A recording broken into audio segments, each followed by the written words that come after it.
بسم الله الرحمن الرحیم. اللهم صل علی محمد و آل محمد و عجل فرجهم. دوستان عزیز، عظیمه میاشت ده د دعا قبلولی شپې ورځې دي، د توبې قبلولی شپې ورځې دي. زه غواړم چې د یو حدیث روشنایۍ کې مختصر طریقې سره د لیلة القدر شپې فضیلات و أعمال ذکر کم. حضرت موسی علیه سلام کله پروردگار عالم سره مناجات کول دا حدیث روایت کړی شوی دی د موعود عظیم رسول نه. فرمایش د کوي چې کله حضرت موسی علیه سلام پروردگار عالم سره مناجات کول، د مناجاتو په وخت کې حضرت موسی علیه السلام پروردگار عالم ته مخاطب شولو.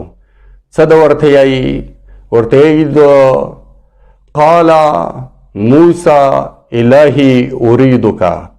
حضرت موسی علیه السلام د فرمایش کوي پروردگار عالم ته، پروردگار زه غواړم چې زه تاسو سره نږدې شم، د تو قرب ځان ته حاصل کم.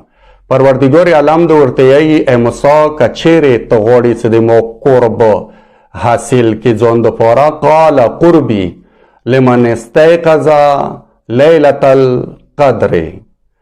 قرب هغه وخت ته د پاره حاصل شي چې ته د لیلة القدر شپه رڼا کې. پس معلومیږي داسې چې هر یو هغه انسان چې د لیلة القدر شپه تیره کی و شرط و شروط سره انشاءالله د پروردگار عالم قرب ورته حاصلیږي. بیا حضرت موسی علیه سلام پروردگار عالم ته یې قال الهی اريد رحمتک. ای پروردگار زه غواړم چې د تو رحمت موته حاصل شي. پروردگار عالم د ورته یې قال رحمتی لمن رحم المساکین فی لیلة القدر. ای موسی که چیرې غواړې چې د مو رحمت توته حاصل شي، ای مو رحمت دی کې دی چې هر یو هغه انسان چې د لیلة القدر شپې باندې مساکینو باندې فقراو باندې رحم وکړي، هغوی ته به د مو رحمت چې شي حاصل شي. تا ته هم که چیرې ته غواړې چې د مو رحمت ځان ته حاصل کړي، د لیلة القدر شپې باندې مساکینو باندې رحم وکړه. بیا حضرت موسی علیه سلام دیایی قال الهی اريد الجواز على صراط.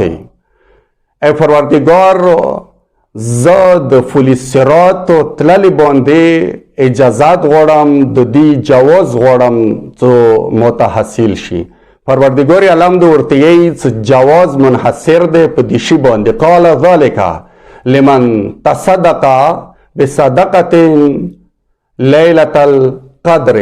ای موسی که چیرې غواړې څو تا ته د فل صراط اجازت میلو شي، د فل صراط اجازت منحصر دی هغه صدقې باندې چې کوم انسان د لیلة القدر شپې باندې صدقه ورکړي او صدقه وباسي.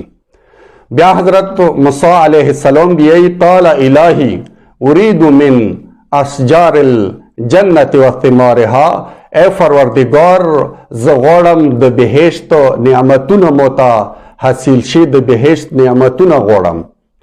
پروردگار عالم د ورته فرمایش کوي قال ذلک لمن سبح تسبیحة فی لیلة القدر.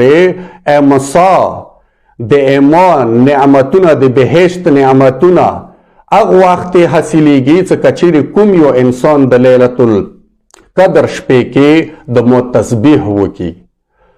قال الهی اريد النجاة من النار. دوباره د حضرت موسی علیه سلام د فرمایش کوي ای پروردگار زه غواړم چې د جهنم اور نه موته نجات حاصل شي. پروردگار عالم د ورته قال ذلک لمن استغفر فی لیلة القدر.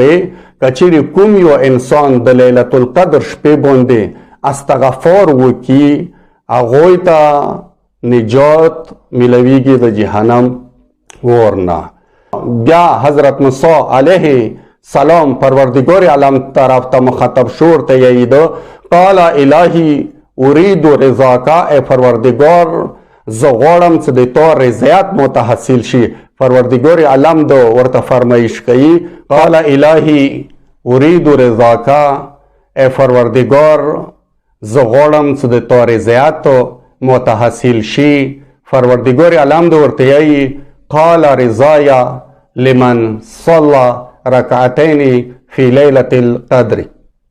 اما څوک چې غواړي چې د مو رضایت ته حاصل شي په کور د لیلة القدر شپې کې 2 رکعاته المنځ په ځای باندې راوړي. ځکه چې کوم یو انسان د لیلة القدر شپې کې شرط او شروط سره 2 رکعاته المنځ په ځای باندې راوړلو هغه انسان ته د مو رضایت حاصلیږي.